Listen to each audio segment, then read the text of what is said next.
Title: The Last Dawn. The world had been quiet for years, but it wasn't a peaceful kind of silence. It was an emptiness that spread across every corner of the earth, swallowing every sound that once filled the air. The hum of city life, the laughter of children, the rustle of leaves, all of it was gone. Now, only silence remained. And in that silence, the world had become a playground for the dead. It all began with a virus, small, almost invisible at first, but the infection spread faster than anyone could have imagined. People didn't know how it started. Some said it came from the water. Others blamed a lab experiment gone wrong, but no one could stop it. The first victims were like any other sick person, feverish and weak. But then something strange began to happen. They didn't die. At least, not the way they were supposed to. They came back. But they weren't the same.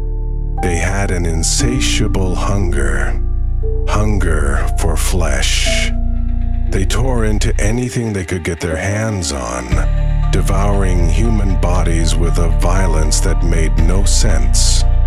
And as the virus spread, it turned them into something less human. The sickness warped their bodies, skin rotted off, muscles twisted into grotesque shapes, and eyes turned milky white with death.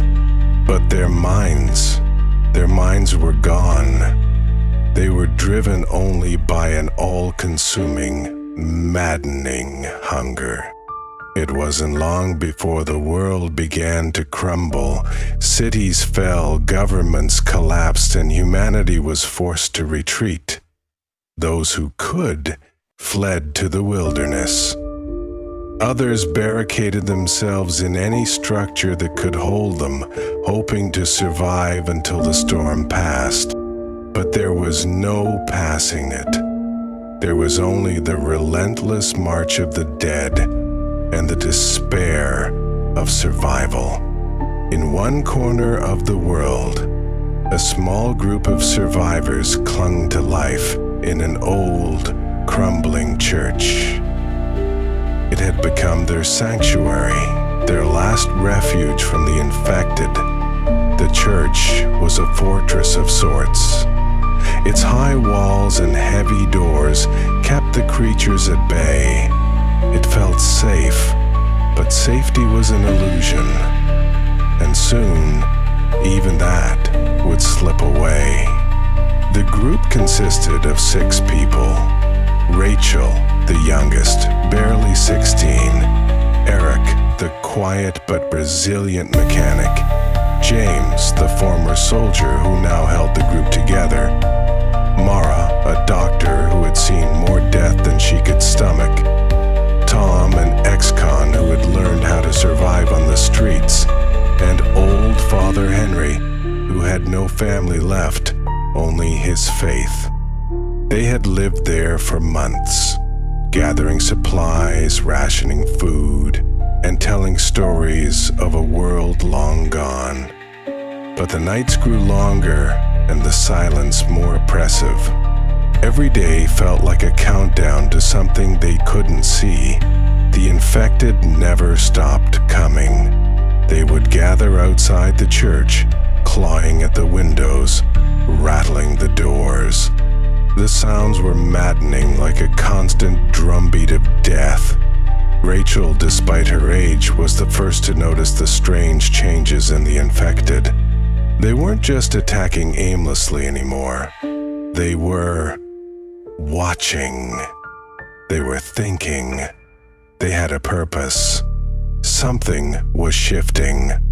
At first they thought it was just paranoia, but then the nights grew colder and the moon never seemed to shine quite as bright. A thick fog began to roll in from the edges of the city, creeping over the land like a living thing, and the infected, they seemed more coordinated, more intelligent. They began to move in packs, organized, like a single mind controlling them all. And there was something else, something terrifying. They started to learn. It was Rachel who first saw him. At the edge of the city, in the dim glow of the fading sun, there was a figure standing motionless. At first, she thought it was one of the infected. But there was something wrong. It wasn't shambling, it wasn't making that horrible guttural moan. It stood tall, rigid, almost regal. Its eyes gleamed with a cold, knowing intelligence. It wasn't like the others. Rachel was the only one who saw him at first, but over the next few days, the figure appeared more frequently.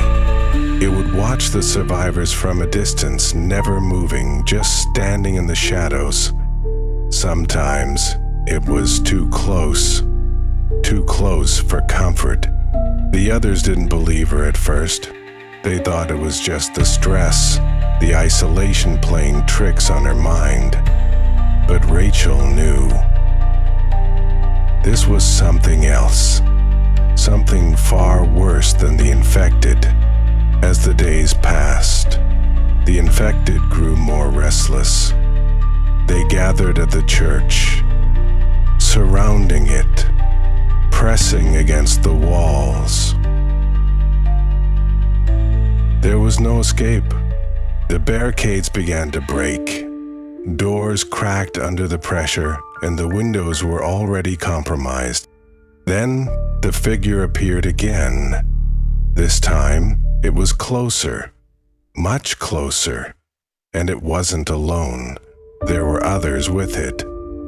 Humans, or what had once been humans. They moved with purpose, unlike the mindless infected. They weren't just mindlessly attacking, they were directing the others. Rachel felt a cold dread settle over her as the truth became undeniable. The infected were no longer just driven by hunger. They were being controlled. This new breed, the ones that stood apart from the rest, were not zombies at all. They were something more, something far more dangerous. The church became a death trap. As night fell, the first wave of infected charged in. But it wasn't just the typical ravenous zombies that broke through. The new breed of human-like creatures were leading the assault. They knew how to open doors, break barriers, and even communicate with the others. The infected followed them like dogs on a leash. The survivors fought desperately, but the odds were against them. James, the soldier, went down first, overwhelmed by the sheer number of the infected. Mara, the doctor, tried to save him, but it was too late. Tom and Eric fought valiantly, but one by one, they were pulled into the horde. Only Rachel and Father Henry remained. Desperate, they fled into the city, running through the dark, abandoned streets, but the figure, the leader, was always watching, always just out of reach. It wasn't just a matter of survival anymore. It was a hunt. Rachel knew they couldn't outrun the new breed. They were everywhere. And worse, they were evolving. The figure